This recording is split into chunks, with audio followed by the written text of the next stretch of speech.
Hello and welcome into another episode of Locked On Wolves. Today on the show, it's the post-game pod from the Wolves' big win over the Kings, their first win of the season. We'll break down what went right for the offense as the game we're on. Obviously, a lot about Julius Randle's first fantastic game in the Wolves uniform, and also what Ant did best in the second half of this game, how the Wolves held on at the end. We'll break the whole thing down. Welcome in.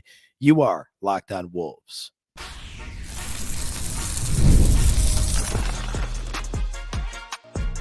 You are Locked On Timberwolves, your daily Minnesota Timberwolves podcast. Part of the Locked On Podcast Network, your team every day.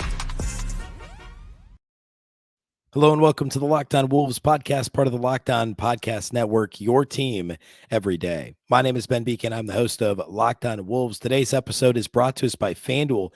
You can start your season with a big return on FanDuel. Place your first $5 bet. You'll get started with $200 in bonus bets guaranteed. Visit FanDuel.com to get started. Happy Friday, everybody. Happy weekend. And it's a victory Friday. The Timberwolves got their first win of the season on Thursday night. This is the post-game pod. We're going to talk all about it here today on the show. Lots to get into. Lots of positives about Julius Randle's performance, Anthony Edwards' performance, Naz Reid. Just enough role player positives here. I want to talk about the rotation, some of Finch's decisions. I thought this was well, we don't have a lot to pick from. Certainly the most fun game this year so far, right? So lots to get to with that. A big thank you off the top for making Locked On Wolves your first listen every single day. Of course, this show is free and available everywhere.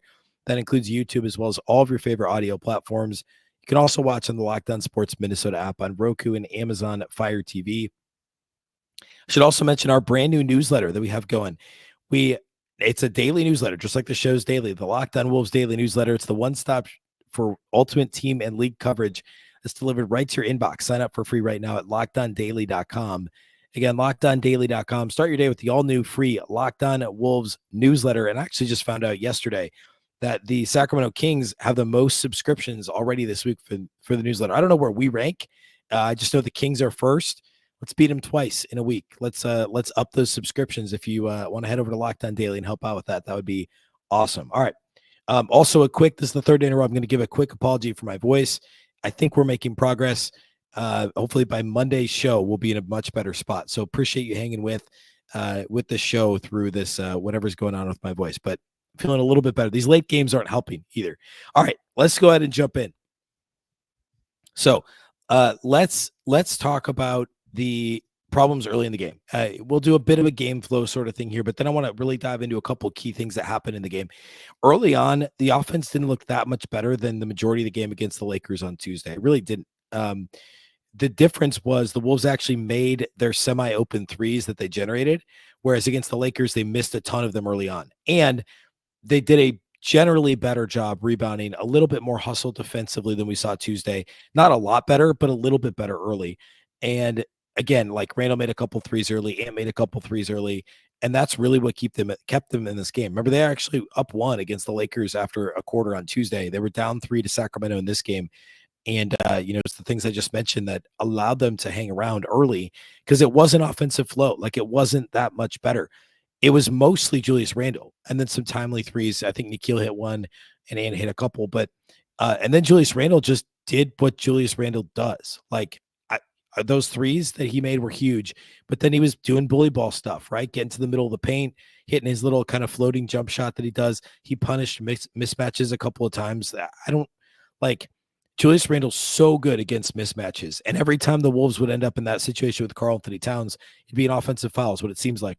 But Randle has always been very comfortable just bully balling smaller guards or smaller players, guards, smaller forwards, and doing it without fouling. And he did that very successfully early in this game. Randle had 22 points by halftime, shot 8 of 10 in the first half, and really was the reason the Wolves were hanging around in this game. It was just a 4-point game at halftime, and then in the third quarter, the Kings actually, this lead ballooned up to 10. I think it might have gotten a little bit north of 10. Let's see, what was their biggest lead in the game? I'm going to pull this up real quick. The Kings' biggest lead in the game was 12, so it did get up to 12, and then all of a sudden, Anthony Edwards keyed this big run for the Wolves, mostly by him playing point guard and initiating offense. There were a couple of possessions where there was actually one in the second quarter that I stood out to me where Ant drew a double team, or sorry, really the Kings tried to trap him almost right when he got across the timeline. He kicked it to McDaniels, I think, who like skipped past it to the opposite side of the floor. And I think was it Randle? Somebody got a wide open three out of it. And the Wolves, it was either Randle or Nas. They got a three out of it. We saw more of that in the third quarter. Like as the game wore on, Ant made better decisions. He basically was just playing point guard in the third quarter. We saw a lot of good play from Nas. Nas was a dud after game one. He was not good on Tuesday against LA. Like Nas was actively bad. He was awesome in this game. It was a big reason for the Wolves hanging around in this one.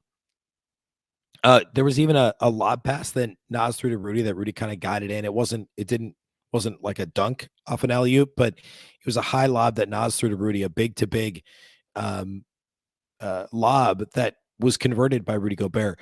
Nas's overall just feel in the half court seems so much more comfortable than it was on Tuesday. And he scored too, and we'll get into that. But the passing from Nas, from Randle, from Ant was very impressive in this game. And again, the third quarter is when it stood out the most. Late in the game, and I want to talk about this now, and then we'll get back to a couple of the other points I want to make. Really, in a couple more offensive points that I want to get into as well. Late in the game, well, actually, let me rewind. The Wolves started the game by Jaden McDaniels guarding De'Aaron Fox and Anthony Edwards guarding DeMar DeRozan. And I had said on the show, on Thursday's show, previewing this matchup toward the end of that show, that I thought the Wolves would put Ant on Fox and put Jaden on DeRozan. And I was surprised that that's not how they came out. They flipped it late in the game. And Ant had a couple of big stops on De'Aaron Fox. There were a couple, there was like one, I think it was like right out of the gate in the third quarter. The Wolves didn't score. I think they had a shot clock violation on their first possession of the third quarter. Very next possession for the Kings, it's just a blow by. De'Aaron Fox goes right past Jaden. And it was just one of those, what are we doing? Are we not ready coming out of the locker room? And that was my concern with McDaniels guarding Fox, is just obviously Fox's first step and the speed that he plays with. And sometimes that can get to Jaden McDaniels. They flipped the matchup as the game wore on, and it worked great. In the fourth quarter, about midway through the fourth quarter, Ant got consecutive stops on Fox, and then Jaden got consecutive stops on DeRozan, blocked him once at the rim. Ant got called for a foul, being a little bit physical with Fox, but that's exactly what you need. You need the physicality on Fox, and Ant at that point, he had a couple of quick fouls in the first quarter, but then at that point in the game, it wasn't as much of a concern. I don't think he'd had another one until then. That physicality on Fox, and then Jaden's length on DeRozan to bother the mid-range jumper that he wants to get to. That's what DeRozan wants to do. He doesn't really want to get all the way to the rim. He wants to shoot in the mid-range. And it seems logical to me to use Jaden's length to bother him there, and to use Ant's physicality and, frankly, also his quickness, right? The lateral quickness that Ant has, which in general it's superior to basically anybody, but I think it's even better than Jaden's. That to me makes a ton of sense, and credit the Wolves for making that switch late in the game. I don't know why they didn't start there. Maybe it was always their plan to have this as like a curveball to throw at the Kings late in the game, but I thought that was super smart. Next, I want to talk about the final few possessions and how the Wolves handled it, and also the rotation down the stretch. Then we'll get into some individual performances. We'll certainly talk studs and duds, and that's how we'll close out the show here today, following the Wolves' first win of this young NBA season. Today's episode of Locked On Wolves is brought to us by our sponsors at Prize Picks. Prize Picks is the best place to get real money sports action. With over 10 million members and billions of dollars in award winnings, Prize Picks has made daily fantasy sports accessible to all. You just pick more or less on at least two players for a shot to win up to 100 times your cash. Run your game all season long on Prize Picks. There's a ton of ways you can get into it. It's the only real money daily fantasy platform that has an injury insurance policy, so your lineups will stay in play even if one of your players gets injured. That's awesome for basketball and for football, which is, of course, the best. This is the best time of year for sports. If your player leaves in the first half and doesn't return, Prize Picks keeps your lineup live. It's the best place to get real money sports action. There's over 10 million users. You could be one and sign up today. Also, they invented the flex play.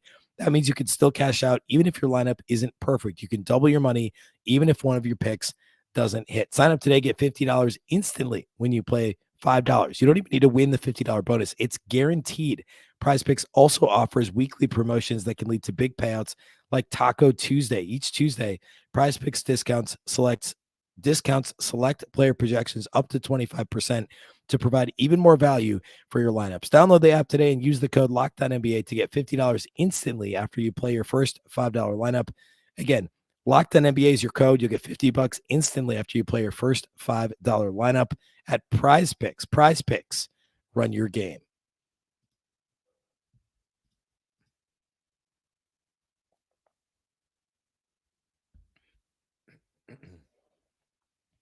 Okay. So final, fourth quarter, the Timberwolves, so they were down 4 at halftime.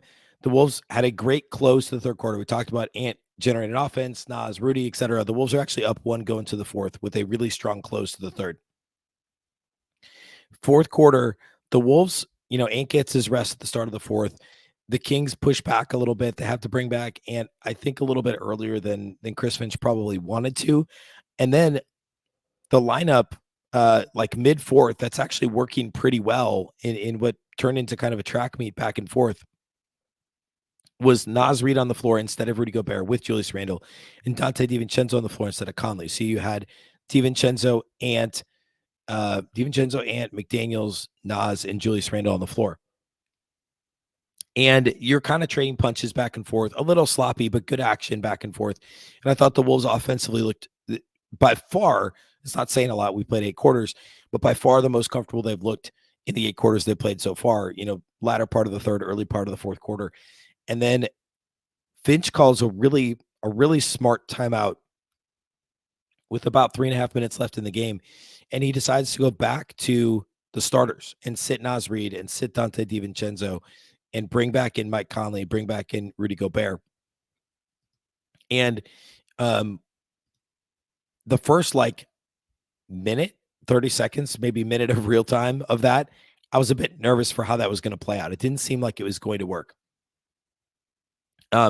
Julius Randle hit a bucket. The Wolves are up 4. Sabonis gets fouled by Rudy on the other end, kind of a careless hook from Rudy. Sabonis makes 1 of 2. And then Julius Randle gets called for a travel, which was not the right call. It was just missed. I think it was TJ Ford just missed the call.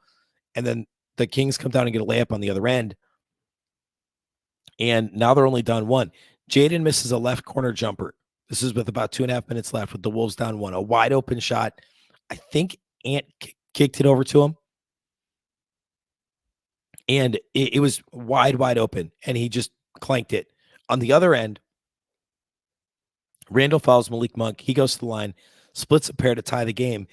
And Finch brings in DiVincenzo to replace McDaniels. So now you got a tie game. And this was clearly, hey, let's get another shooter on the floor who can actually space the floor, will have gravity to pull defenses toward them. They won't be left open. And if they are, they're going to make them pay. And I thought that was a really smart substitution with just over 2 minutes to play. And it's a tie game. The Wolves come down, miss a couple shots, get a rebound, whatever. Then Kings do the same thing. They go back and forth. So now it's a tie game with 1.5 minutes left. Ant comes down and hits a tough step back, but his foot's on the line. So it's a 2-point game. And Monk gets an and 1 after Ant misses another, which, by the way, with 1 minute left, then Ant tried to shoot another step back, this one from the right side of the floor, and barely missed it. The first shot I was okay with because he had space. It was kind of a in the secondary break, kind of pseudo transition. The second one was straight up in the half court, and he just said, I'm going to shoot this tough step back. And of course he missed it. Led to the Monk 3-point play on the other end, a bad foul from DiVincenzo. And the Wolves were down 1 with 53 seconds to play. So again, I thought that first Ant shot was good. The second one wasn't. So now the Kings are up 1. And Domantas Sabonis, I combined his first and last name. Domantas Sabonis commits a really silly foul on Rudy Gobert. Gobert flinging the ball at the hoop from 12 feet away. Sabonis fouls him. Gobert splits a pair, so it's a tie game. The Wolves get the stop on the other end. Really good stop, forcing Fox into a miss. And after a timeout, or the ball got knocked out of bounds, the Kings lose the challenge. And then the Wolves come down. Last possession of the game.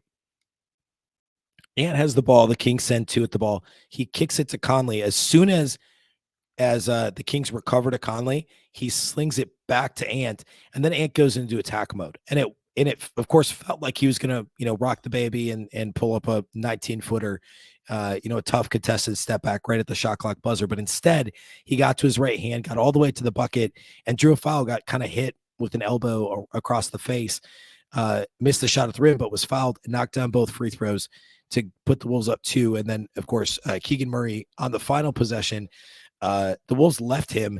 He was open. Both Nas and Ant ran at him. Nas got the first contest. Murray had to double clutch in the air, and Ant got a secondary contest on Murray, and he missed the shot. So really strong final defensive possession for Minnesota. Really great scramble. But the offensive possession for Minnesota, I was really impressed with. I know it wasn't like a coach's dream in terms of an ATO, right? But how often do you see that when you advance the ball to half court, call a timeout? A lot of times it is the best player isolates at the top of the key and shoots a tough 3 or a tough long 2. That's just what most NBA teams, and frankly, at this point, most college teams do. It's different than a sideline out of bounds play in the middle of the game, right? It's different than a baseline out of bounds play in the middle of the game. This is oftentimes this is what's called.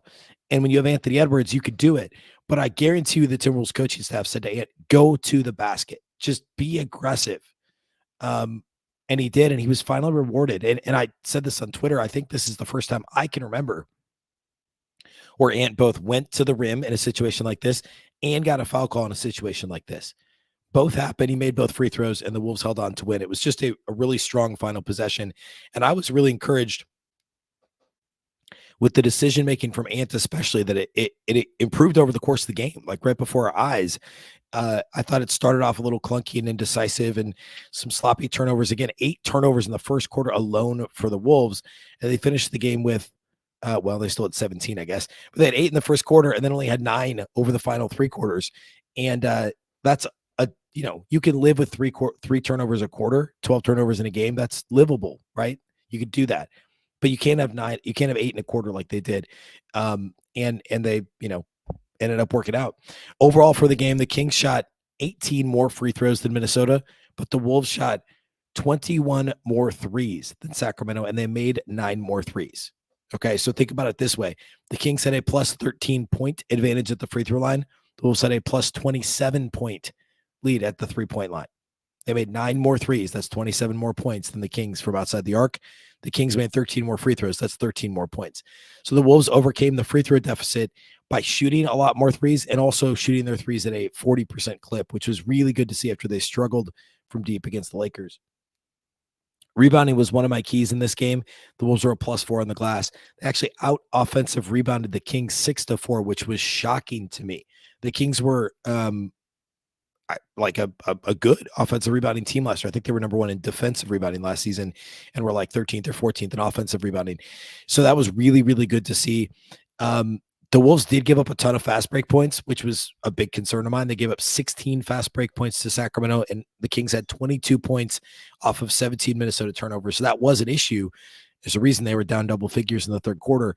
But ultimately, the rebounding thing and the three-pointers are really what allowed the Wolves to be in this thing down the stretch and allowed them to get a chance to pull ahead down the stretch. All right, let's close by doing studs and duds. We got to start with Julius Randle. We'll talk a bit more about Ant too, but we need to give some love to Julius in his first awesome game in a Timberwolves uniform. So we'll do all that here next.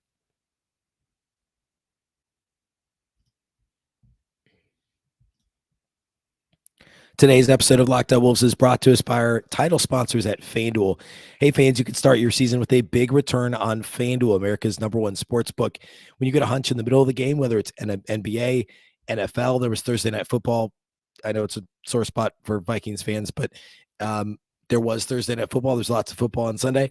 You can check out the latest stats, view live play-by-play, and so much more on the same page that you place your bets over at FanDuel. You can get started with $200 in bonus bets guaranteed when you place your first $5 bet at FanDuel. Again, any game that you like to follow, NBA, NFL, World Series games start tonight on Friday night. And of course, college football all day Saturday, NFL all day Sunday. I said this before, it's the best time of year for sports. NHL started.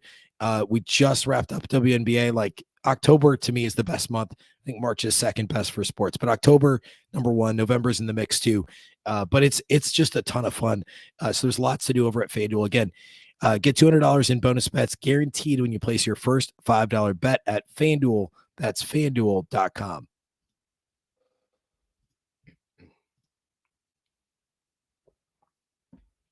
All right. So individual studs and duds. This is pretty easy in this one. Number one has to be Julius Randle. He was the reason the Timberwolves were in this thing as long as they were in the first half, or as I shouldn't say as long as they were, because they did win. But the way that the whole reason they were only down 4 at halftime, Julius was 33, had 33 points on just 17 shots in this game. He was 13 of 17 shooting, 5 of 6 on 3-pointers. That means he was 8 of 11 on twos. He was 2 of 3 at the line, 5 rebounds in 35 minutes, 4 assists, 3 turnovers for Julius Randle. I described this earlier, but he scored it every which way. He scored in his kind of patented back down, kind of floating jump shot where he lowers his shoulder into to the defender and kind of fades back and pops a jumper up, from 10, 12, 14 feet. He scored in that way. He scored in the paint. He had a dunk at one point on a drive. He knocked down those, I think, 3 threes in the first quarter and ultimately 5 for the game. This was as well-rounded of a Julius Randle game as we could ever hope for. And he was solid defensively too, I thought. So really, really nice to see him play this way. And he wasn't bad against the Lakers. He just kind of had a so-so mediocre game, but everyone did on the Wolves. He was awesome. He was the best player on the floor in this game overall. With apologies to, I guess, Sabonis had some good moments. Keegan Murray was actually awesome for the Kings. Anyway, that's beside the point. But great game from Julius Randle. And Anthony Edwards obviously also gets a stud in this game. 32 points on 10 of 24 shooting, 5 of 15 outside the arc. A nice line overall. I mean, we'll take the 24 shots to get 32 points. A perfect 7 of 7 at the free throw line, including those 2 game-winning free throws with, 2.5 seconds on the clock. 7 rebounds, 4 assists, 1 steal, only 3 turnovers, and he had the ball in his hands a lot in this game. I think 2 of them were in the first quarter, if not all 3 of them. At least 2 of them were for sure, and he had 2 early fouls too. As bad as the game started for Ant, outside of a couple 3-pointers made early, it finished just as great. 32, 7, and 4 with just 3 turnovers, 5 made threes, 7 made free throws.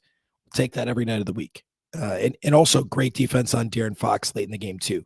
Really, really solid. Third stud, it's obviously Naz Reid. 19 points on 6 of 10 shooting, 4 of 7 outside the arc. Hit a couple of really timely threes. Hit one off a nice Dante DiVincenzo pass early in the fourth quarter as the Wolves were trying to, stay ahead. They had that 1-point lead headed to the fourth quarter. And that 3-pointer that Naz hit was awesome, a deep 3-pointer. So 19 points on 10 shots. He also had 13 rebounds in this game. Led the Wolves in rebounding, even out rebounded Rudy Gobert. And I've been on Naz for his rebounding. I talked about it after Tuesday's show. I've been on Naz's rebounding for years. I've always thought he should be a better rebounder than he is. He did that in this game. He was awesome. He actually led the team in plus minus, was a plus 13 in 27 minutes, 19 points, 13 rebounds, 3 assists, 2 turnovers for Naz. And he only took 10 shots to get his 19 points. A really, really strong performance. And he's definitely the third stud in this game. Not really any duds for me. I thought everybody played okay. Jaden is in the conversation, I guess. He was 0 for 4 outside the arc, missed that left corner 3 in the fourth quarter, and only had 6 points on 9 shots. So a second straight kind of nondescript game. I guess I'd give him a dud. He worst plus minus on the team. Had some silly fouls again. Of his 3 fouls, at least 2 of them were really silly. Was a bit more decisive with the ball in his hands. We saw flashes of that in his 16 minutes he played against the Lakers because of foul trouble Tuesday. So when he's been on the floor with the ball in his hands, the decision-making's been okay, but the shot-making hasn't been good, and the defense has been spotty. And obviously the foul trouble was a factor on Tuesday. So I would give him a dud in this game. Nobody else really. Rudy was okay. He only had 3 points, but he had 11 boards. I thought he impacted the paint pretty well. And made Sabonis work a little bit, made some of those guys work. I thought he was fine. And let's see. DiVincenzo missed his first, I think, 5 3-point attempts and made a big one late. That was really deep. I thought overall he was okay, except for the shot making. Had one bad turnover, had that bad foul late, but I thought he was all right. Nikhil Alexander-Walker had another solid game. And once again, the Wolves effectively played 8. Joe Ingles had 5 minutes all in the, I think, late first, early second quarter, and that was it. Nobody else played for the Wolves in this one. So 3 studs are Julius Randle, Naz Reid, Anthony Edwards, and the only dud would be Jaden McDaniels in this game. Overall, a very impressive performance on the road in a tough place to play. We talked about this on Thursday's show. I mean, the Wolves lost 2 out of 3 to the Kings last year. And the Kings were a full-strength team in this game. Keegan Murray was awesome, 23 points for him, 26 and 8 for DeRozan, 24 and 8 for Sabonis. They got 15 and 11 from De'Aaron Fox and 17 off the bench from Malik Monk. They're a good team, and they're going to be a handful. And the way they're built, as I talked about in the preview, that's a tough matchup for Minnesota with their offensive rebounding, the way how fast they play, and how quick their guards are. But the Wolves were able to get it done. All right, that's all we got for you today on the show. The Wolves, of course, play on Saturday night, the home opener on Saturday night. So make sure to tune into that. We'll have the live postcast on YouTube with Luke Inman, and I believe Jack Borman will be doing that one on Saturday night. I'll be back on Monday, hopefully with much more of a voice on Monday after Saturday's game. The Wolves then have 2 days off and don't play again until Tuesday. So Monday's show, we'll talk a bit about the Toronto game Saturday, and I'll do some overall takeaways from the first 3 games and get you ready for Tuesday night against the Mavs, the conference finals rematch on TNT on Tuesday night at Target Center. So a big week next week. Hopefully the Wolves don't look past Toronto. Hopefully they come out strong for the home opener. And then next week it's Dallas and it's Denver, both on national TV. So 3-game homestand will be really, really nice to have. All right, that's all we got for you today here on the show. Big thank you for making Locked On Wolves your first listen every single day. Of course, this show is free and available everywhere, including YouTube, as well as all of your favorite audio platforms. You can also watch on the Locked On Sports Minnesota app, on Roku and Amazon Fire TV, and you can follow on X at Locked On T-Wolves and also at Beecken with 2 B's, 2 E's, CKEN. A reminder about the newsletter. You can read about the podcast, so you don't have to listen to this raspy voice. Go check it out on LockedOnDaily.com and subscribe to Locked On Wolves. It's a one-stop shop for ultimate team and league coverage delivered right to your inbox. Of course, the Locked On Wolves podcast is part of the Locked On Podcast Network. Remember, the Locked On Network is your local experts on all the biggest stories. Once again, I'm Ben Beecken. This is the Locked On Wolves podcast, and we'll catch you next time.